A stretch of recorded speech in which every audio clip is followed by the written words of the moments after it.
Bonjour. Bonjour. Bonjour. Bonjour. Bonjour. Welcome in Bonjour. to the Bro 4 Squad podcast, where we do not need a cursed rose by some haggard old witch to tell us that we are going to be ugly for the rest of eternity. I am your host, Jeff Hornacek, a.k.a. Beauty, joined by the Beast. Actually, Geiger hasn't seen the movie, so he's not going to be here today. But this is Banner. I'm here. Oh, hey, Brian Banner. Thanks for joining in. Since we do not have Matt Geiger, Enforcer in the Paint today, you will suffice as my sidekick. We are reviewing the 2017 version of Beauty and the Beast, of course, the live-action remake of the animated classic done by Disney in the early 90s. Let's dive right into it with our classic Bro 4 Squad grading criteria. If you want to follow along at home, we are going to judge this movie on 5 things. As always, acting, cast, the story, the plot, best scene, effects on pop culture, and rewatchability. So, Banner, let's head right into the lab. What were your thoughts on the acting and the cast in the 2017 version of Beauty and the Beast? I thought they did a great job casting everybody. Personally, in the past live-action remakes that Disney's done here recently, I don't think they've done a great job. I thought they absolutely destroyed it with Emma Watson. I thought I was going to have a hard time not seeing her as Hermione Granger because she did all the Harry Potter movies. The second she walked out of the gate, I was like, oh shit, that's Belle. And she did a great job. Her singing was way better than I thought it was going to be. And that's all I have to say positive-wise. Obviously, there were other people that killed it. I'm going to talk a little bit about Luke Evans, who played Gaston. Very weak. He overplayed his role, I thought. I know Gaston's supposed to be this, like, muscled-up, juice-head guy, but he was like a muscle-head, juiced-up guy that was muscled up and juiced up. I wasn't a fan. And his singing was the weakest in the movie. I think we can both agree on that. Yeah. And it wasn't bad. It just wasn't good either. And then Josh Gad, just as LeFleur, over the top. Just, bro, bring in the reins a little. Like, we get that you're this, like, crazy person and you're over the top about everything. Right. You don't need to portray that in every single character you play. And I know this was your first live-action character, so maybe, I don't know, jitters got to you or something, but just get over yourself. What do you got for us? For me, yeah, Emma Watson, unbelievable as Belle. I actually heard before coming in that she wasn't that good of a singer, and those people need new ears, because she was unbelievable singing in this. Kevin Kline, I liked as Maurice. I know they changed up his look from the comics. He was sort of like a portly, or excuse me, from the animated movie, he was sort of like a portly older guy. I liked his look. 2 people I'm going to highlight, Ewan McGregor as Lumiere and Ian McKellen as Cogsworth. First off, incredible actors, and comic book genre fans know that they worship the ground they walk on. I love them both. McGregor, it was a little weird him doing a French accent, especially in the Be Our Guest part, even though the dude has incredible pipes.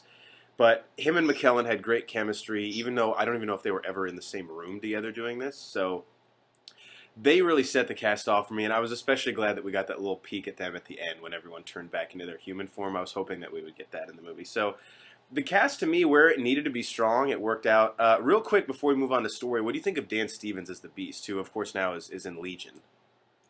You know, I liked him, actually. I thought he did a good job. I know a lot of that was obviously motion capture. Right. I mean, it had to be because he was the Beast. But I thought he did a good job, and his pipes were great as well. Incredible singer, when he was singing. So I thought that I thought he did a good job for the role that he was in. I would have liked to see him maybe in his human form a little bit more just to really grade him better. But, you know, beggars can't be choosers. All right, on to our next of the 5 criteria, story and plot. Banner, obviously, basically a retread of the original, which is what most people wanted. Added a few things here and there, some pacing stuff that was kind of different. What did you think of the story? Yeah, I mean, it's classic Beauty and the Beast with very slight variations, but it's always going to be good. I mean, no complaints from me. I think I would have been a little disappointed if they completely messed it up and did it crazy. Different. Yeah, my one thing, the prologue, I went back and rewatched the animated one after this. I'm not sure if you have yet.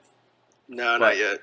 The prologue in the cartoon, it's just told by the witch about how the prince got cursed. I really, really like that, and I didn't like the prologue, how he was dressed as Queen Amidala with the fucking makeup, and then, like, I don't know, it felt like I was watching a play.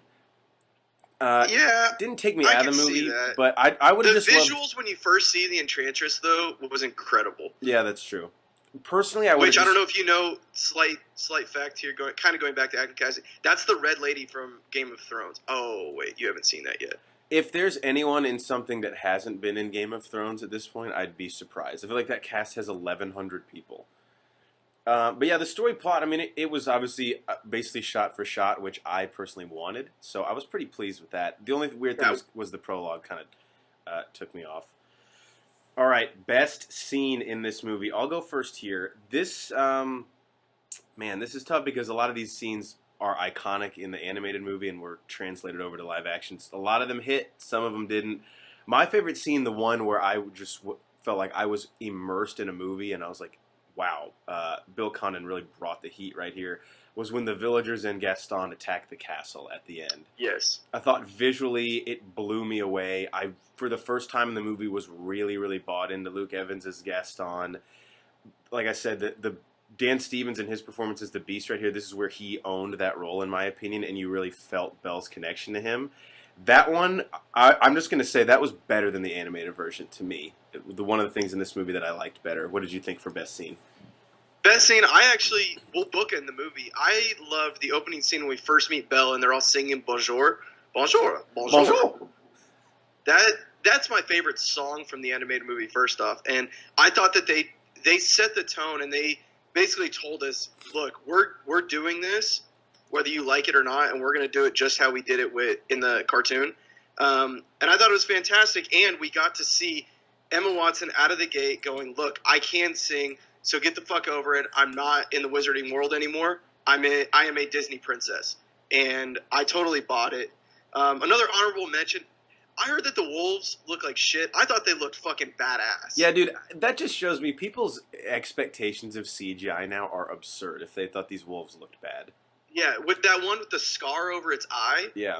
Like, that's awesome. And is that connected to Lion King, maybe? Obviously. Jesus. Don't ask stupid questions when you know the answer to them. Yeah. What do you got for impact? So, this is a weird one for me. When I was watching this movie, I remember thinking to myself, the animated version is better. But that does not mean this is not a good movie. The animated Beauty and the Beast is like a top 50 movie of all time. I think impact on pop culture, I still want many more of these live-action remakes, but one thing this did for me is I'm going to temper my expectations. It's not going to work for the fans or anyone to go into these saying, this better beat the animated one, because number one, we hold those in such high reverence because we saw them as kids, and number two, those are just great movies and really hard to adapt to the screen, and everyone has a different image in their heads of what these things should look like.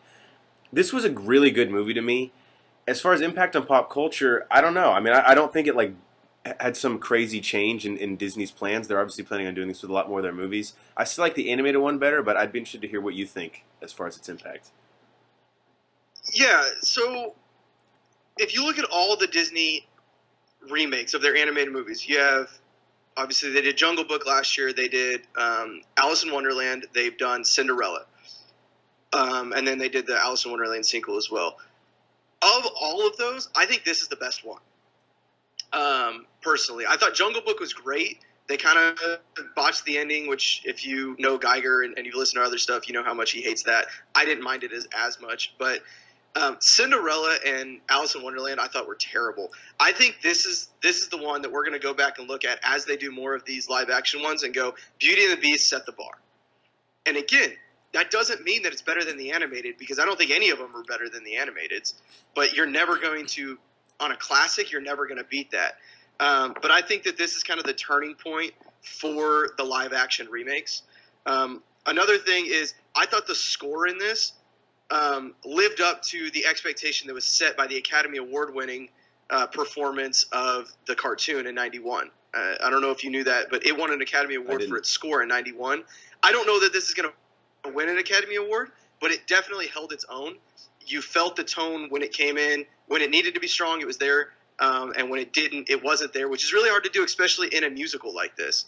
So again, yeah, impact, it's not huge, but I think that in 10 years when we have 15 or 20 of these remakes, we're going to look back and go, wow, Beauty and the Beast kind of set the bar, and it's what projected us forward into the future. I will say this. I read an article yesterday that the Mulan live-action remake that's in production or pre-production is said to right now not have the songs in it. And after seeing this, I need the music, man. Like that's what makes these movies. You have to have the Hun song. 100%. All the songs. You have to have it. All right, last one, rewatchability. Banner, will you go back and revisit this?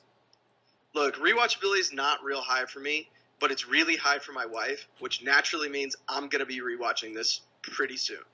And I'm not mad about it. I like I said, I really liked it. It was a good watch. It was enjoyable. You can sing along, and yeah, I mean, I give it a 1 out of 2 if I'm scoring on a 2-point scale. Yeah, for me, I would rather see the animated one, but again, that's not an indictment on this movie. I'd rather watch the animated Beauty and the Beast than a lot of other movies out there.